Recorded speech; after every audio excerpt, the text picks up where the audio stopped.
साधुओं के पावन प्रसंग भाग 42। स्वामी चेतनानंद। श्री रामकृष्ण कहते थे, जब तक जीऊँ तब तक सीखूं। स्वामी जी कहते थे, सीखना मेरा धर्म है। जो कहता है कि मेरे लिए सीखने के लिए कुछ नहीं है, वह मृत व्यक्ति है। स्वामी जी अनवरत सीखते थे, इसलिए उनके व्याख्यान में नवीनता रहती थी तथा फ्रेश अनुभव होता था। अवधूत के मात्र 24 गुरु थे, परंतु मैंने उससे भी अधिक वृद्ध तथा नवीन सन्यासियों से सन्यास जीवन के संबंध में शिक्षा ग्रहण किया है तथा अभी भी सीख रहा हूँ। विद्यार्थी जैसी मेरी मनोवृत्ति ने मुझे युवावस्था का आस्वादन करा दिया है। 1982 ईस्वी में वाराणसी में स्वामी परमानंद महाराज ने मुझसे कहा, देखो, मैं सेवाश्रम से प्रतिदिन बाबा विश्वनाथ का दर्शन करने जाता हूँ। प्रत्येक दिन शिवमहिम्न स्तोत्र से एक श्लोक कागज़ पर लिखकर पाठ करते हुए रास्ते से जाता हूँ। क्रमशः श्लोक कंठस्थ हो जाता है और उसके अर्थ की धारणा होती है। विश्वनाथ दर्शन जाने हेतु यही हुई मेरी तैयारी। इस प्रकार सभी 41 श्लोक मुझे स्मरण हो गए हैं। इससे यह सीखा कि सन्यासीगण कैसे समय का सदुपयोग करते हैं। एक अन्य सन्यासियों को देखा कि वे दिन रात शास्त्र लेकर व्यस्त हैं। 49 वर्ष पूजा करके अभी अवकाश प्राप्त होकर काशी अद्वैत आश्रम में निवास कर रहे हैं। प्रतिदिन 2.5 मील पैदल चलकर यह सन्यासी कॉलेज में न्याय और मीमांसा पढ़ने जाते हैं। उन्होंने मुझे मधुसूदन सरस्वती के अद्वैत सिद्धि के मंगलाचरण और ब्रह्मसूत्र के अथातो ब्रह्म जिज्ञासा पर 1 घंटा तक बताया। अद्वैत आश्रम कोलकाता में रहते समय मैं इन महाराज के लिए पुस्तकें खरीदता था। मैंने उनसे पूछा, आपका समय कैसे व्यतीत होता है? उन्होंने कहा, आहार, जप ध्यान, शास्त्र अध्ययन और विचार लेकर समय व्यतीत करता हूँ। और एक सन्यासी स्वामी विशुद्धानंद जी ने यह बात मुझसे कही थी, देखो, जो सब साधु आश्रम का कोई कार्य नहीं करते, केवल बैठे बैठे ठाकुर का अन्न खाते हैं, वे सब काम पीड़ित होते हैं। स्वामी मित्रानंद। स्वामी मित्रानंद बेलूर मठ मिशन ऑफिस के विधि विभाग में कार्य करते थे। कार्य हेतु वे कभी कभी कोलकाता आते थे तथा दोपहर में अद्वैत आश्रम में भोजन करते थे। अद्वैत आश्रम उस समय 4 वेलिंगटन लेन में था। 1960 ईस्वी में उन्होंने लियो टॉल्स्टॉय की एक कहानी द्वारा मुझे एक बहुत सुंदर उपदेश दिया था। रूस में एक कृषक के 2 बैल थे, जिसके द्वारा वह खेती करता था। उसमें से एक बैल बड़ा ही दुष्ट और शरारती था। हल्का जुआट उसके कांध पर रखने पर वह सो जाता था। अंत में परेशान होकर कृषक ने उस बैल को कसाई के यहाँ बेच दिया। कसाई ने उसको मारकर उसका मांस बेच दिया। दूसरा बैल बूढ़ा होने तक हल खींचकर अपने मालिक को खेती करने में सहायता करता रहा। अंत में जब बैल हल खींचने में असमर्थ हो गया, तब कृषक ने विचार किया कि इस बैल ने पूरा जीवन मेरा कार्य किया है, उसको कसाई के पास नहीं बेचूंगा। वह जितने दिन तक जीवित रहेगा, उतने दिन तक मेरे गौशाला में ही जीवित रहे, उसको मैं खाने को दूंगा। देखो, यह कृषक कितना कृतज्ञ है। उस बूढ़े बैल की अंतिम दिनों तक देखभाल की और उसी की सेवा की। उसी प्रकार श्री रामकृष्ण अकृतज्ञ नहीं है। हम लोग यदि इस शरीर और मन से ठाकुर का कार्य करेंगे, तो निश्चय ही वे हमारी देखरेख करेंगे। वृद्धावस्था में कौन देखेगा, क्या होगा, इसको लेकर कोई चिंता मत करो। महाराज की यह कहानी मेरे मन में सदा के लिए अंकित हो गई है। इसलिए कहा जाता है, साधु को भी साधु संग की आवश्यकता होती है। स्वामी सुखानंद से श्रुत।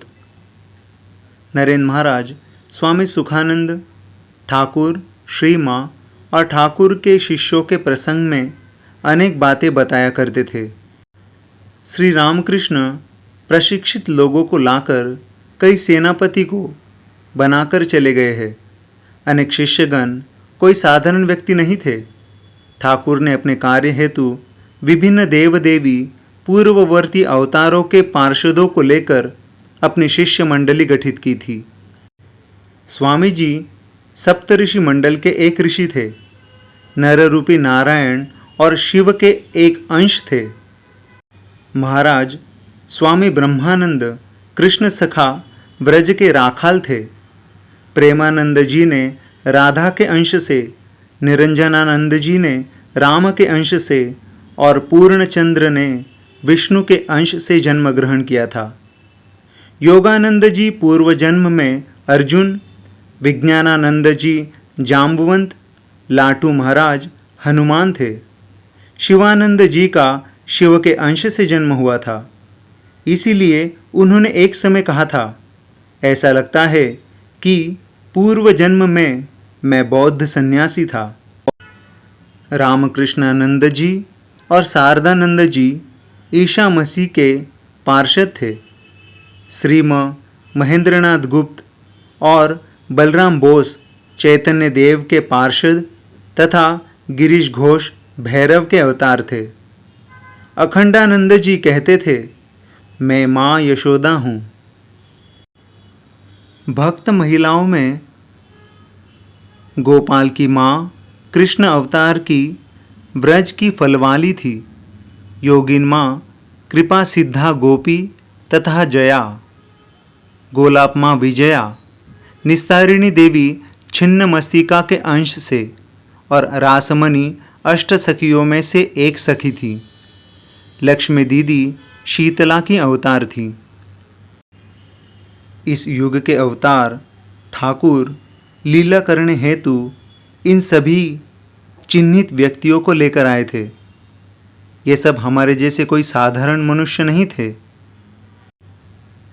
देखो, ठाकुर का अनंत भाव शिष्यों के भीतर विविध प्रकार से आकार पाया है। स्वामी जी अति शक्तिमान पुरुष थे। उन्होंने ठाकुर की अनंत भाव राशि को संपूर्ण पृथ्वी पर बिखेर दिया, जैसे कृषक बीज को छींटता है। उन्होंने कहा था, यह भावधारा 1500 वर्षों तक चलेगी। राजा महाराज भाव जगत के उस थे। एक दिन उन्होंने ठाकुर से पूछा था, कोई सात्विक, कोई तामसिक, आप किस प्रकार समझते हैं? ठाकुर ने कहा, आईना में चेहरा देखने की तरह मैं दूसरों के मन के भीतर का सब कुछ देख पाता हूँ।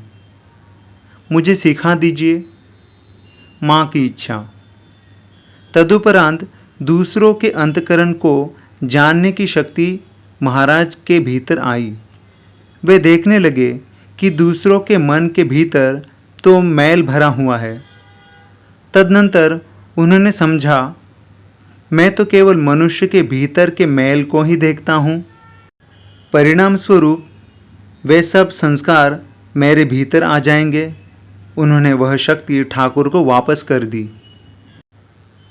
श्री माँ ठाकुर को समाधि से नीचे उतारकर तेल मालिश करके स्नान कराकर भोजन करा देती थी।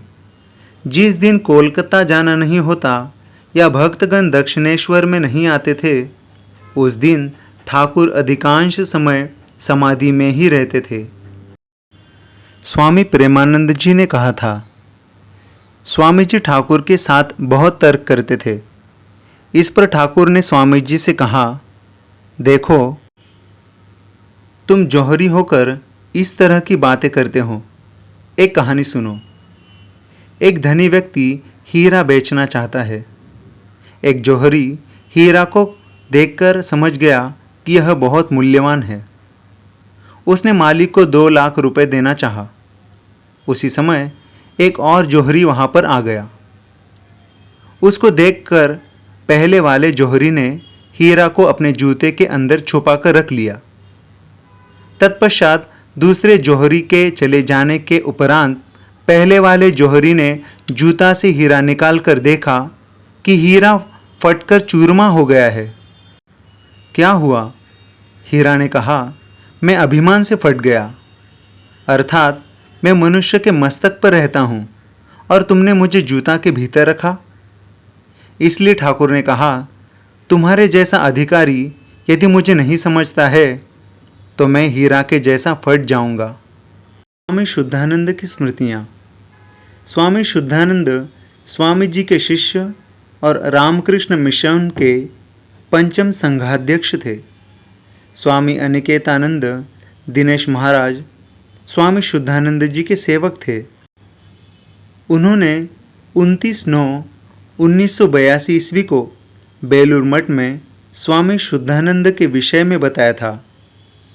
मैंने उन्हें उस स्मृति को लिख देने के लिए कहा था तथा उन्होंने इस छोटे छोटे भागों में स्मृति को लिख दिया।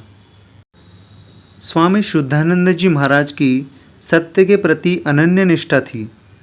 संघाध्यक्ष होने के दूसरे दिन समाचार पत्र में उनके उम्र और शिक्षा के संबंध में सत्य से अधिक लिखा हुआ देखकर उन्होंने निर्मल महाराज महासचिव को बुलाकर कहा, समाचार पत्र में भूल प्रकाशित हुआ है। तुम समाचार पत्र के संपादक को लिखो कि मेरी उम्र तथा साल और महीना ऐसा है तथा मेरी शिक्षा IA पास 2nd डिवीजन तक है। निर्मल महाराज ने आपत्ति प्रकट करते हुए कहा, हम लोग सन्यासियों के जीवित अवस्था में उनकी शैक्षिक उपाधि के संबंध में कुछ प्रकाशित नहीं करते। श्री रामकृष्ण वचनामृत के प्रति उनके मन में गहरी श्रद्धा थी। प्रतिदिन प्रातः 7 बजे से ठाकुर के भोग का घंटा लगने तक 11 बजे तक अध्ययन होता था। अपराह्न 4 बजे से ठाकुर के संध्या आरती का घंटा लगने तक पाठ होता रहता था। वे कहते थे, अभी भी वचनामृत के भीतर नवीन नवीन भावों के प्रकाश को देखता हूँ। मन के भाव के विकास के साथ साथ वचनामृत के भाव पर भी नवीन प्रकाश पड़ता है। एक दिन श्रीवासानंद ने कहा था, महाराज, मैं प्रतिदिन कुछ स्तोत्र पाठ करके आपको सुनाना चाहता हूँ। इसके उत्तर में शुद्धानंद जी ने कहा, मंदिर में जाकर ठाकुर के सामने स्तोत्र पाठ करो। श्रीवासानंद ने कहा, मंदिर के ठाकुर मेरा स्तोत्र पाठ सुनकर ठीक ठीक हुआ कि नहीं कुछ भी नहीं कहते। मेरी इच्छा है कि मैं आपको कुछ सुनाऊंगा और आप संशोधन कर देंगे। तदुपरांत एक स्तव के पंचानन शब्द के अर्थ को लेकर प्रश्न उठा। श्रीवासानंद ने कहा, पंचानन शब्द का अर्थ सिंह है। शुद्धानंद जी ने आपत्ति की। तदनंतर कई शब्दकोश तथा विश्वकोश में देखा गया कि उसका अर्थ सिंह है। तब महाराज ने कहा, मेरी धारणा थी कि मैं संस्कृत समझता हूँ, किंतु अभी देख रहा हूँ कि मैं अभी भी कुछ नहीं समझा। सर्वसाधारण जिन स्तोत्र का पाठ करते हैं उन सबको अन्वय अर्थ सहित बंगला में अनुवाद करके पुस्तक प्रकाशित करने पर बहुत उपकार होगा। फिर निर्मल महाराज के निर्देश पर स्वामी गंभीरानंद जी ने स्तव कुसुमांजलि पुस्तक लिखी। स्वामी शुद्धानंद जी सेवकों के प्रत्येक कार्य और उनके वार्तालापों पर ध्यान रखते थे।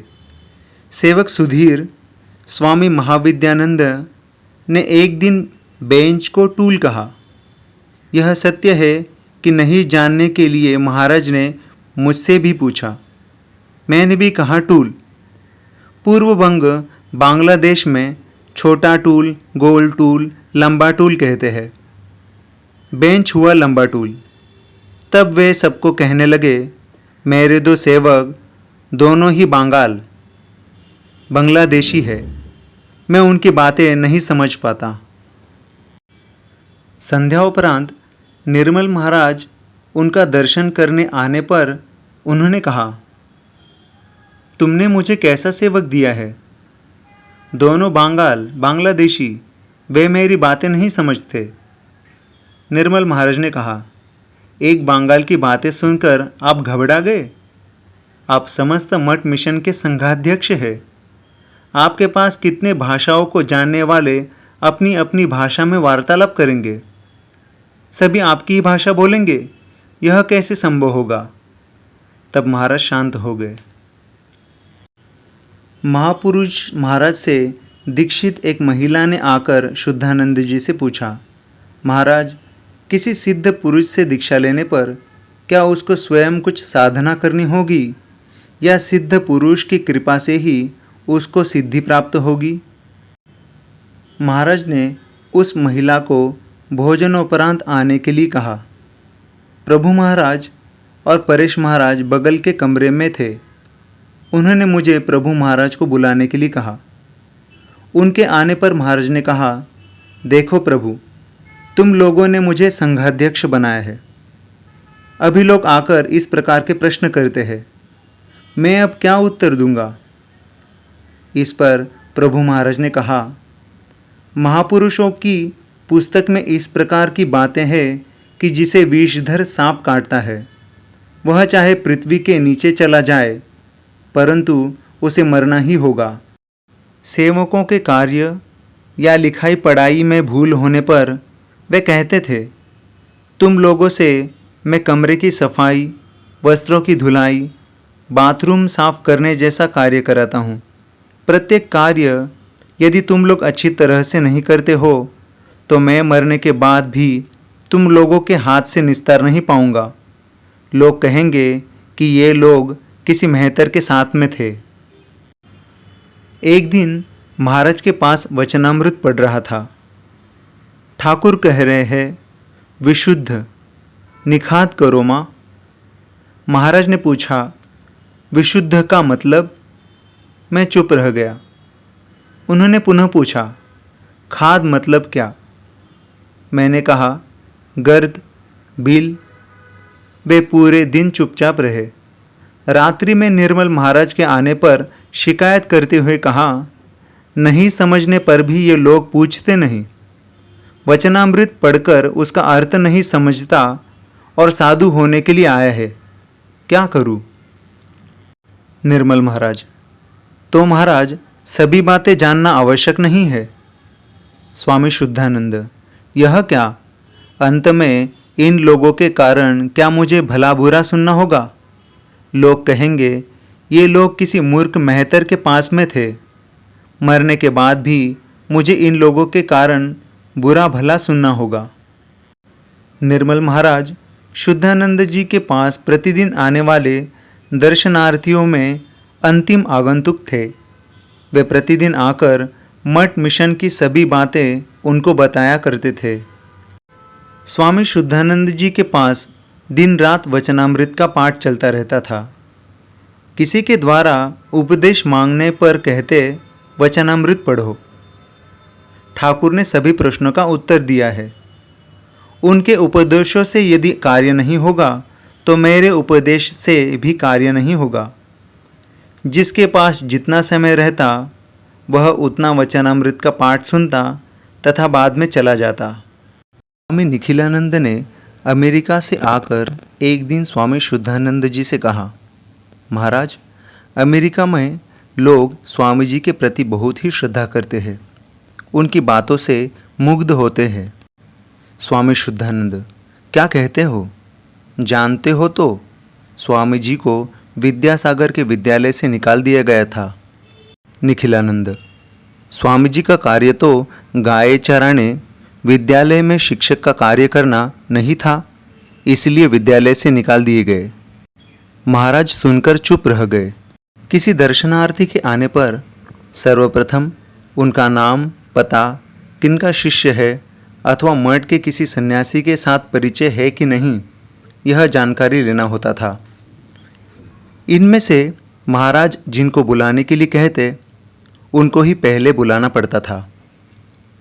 उस व्यक्ति के प्रणाम करते समय उनको बताना होता था कि अमुक व्यक्ति प्रणाम कर रहे हैं, क्योंकि उन दिनों वे स्पष्ट नहीं देख पाते थे।